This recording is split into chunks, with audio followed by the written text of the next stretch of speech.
I was born in Dresden in 1919.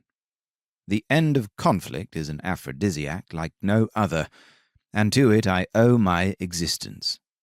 My father was 24 at the time of my birth, my mother 18. They were married quickly upon confirmation of my mother's condition, but their relationship lasted barely longer than my gestation. Finding the responsibility of a young family at odds with his natural virility and longing for experience, my father left my mother when I was only a few months old, and my mother returned to the familial home.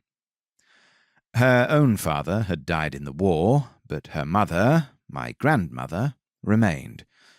It was in this house that I was raised. As my mother was but a child herself, my grandmother took on the responsibility of raising the young boy in her home. The house in Dresden was of 2 floors, and my mother was generously given the bottom level, with a kitchen, bathroom, and bedroom of her own.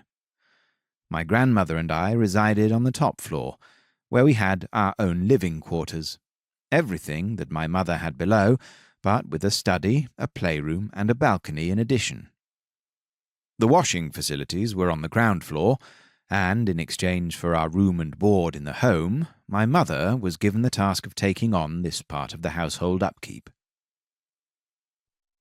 Now, perhaps, is a good time to give an overview of my grandmother's character and personality.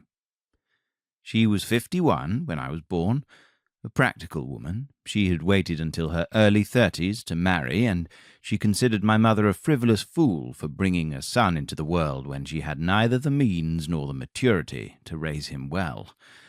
She felt it her duty to pour her energies into my development, to account for what she saw as my mother's maternal deficiencies. I can only say that I loved Omar completely and without restraint. I slept in a cot by her bed until I outgrew it. Then I slept in her bed itself until I reached puberty. The playroom was at that point converted into a room of my own, yet there were many nights in which I stole through to my grandmother's bed once she'd fallen asleep, and tucked myself into the covers alongside her, comforted by her light snoring and the smell of her hair wrap, which she rarely washed. There is an air about the elderly, a sensory fullness of the rooms in which they reside, and to a child this was an embrace. On restless nights, I would watch her sleep, thinking of the years scored into her face, the experiences that she'd had, that I might have. In the mornings she would go through the charade of chastising me, but never without a smile.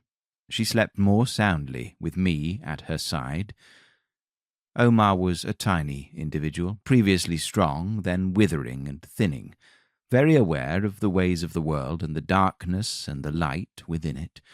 But she was also a sickly woman, bedridden for much of my life and often confined to her own rooms, with the stench of illness around her.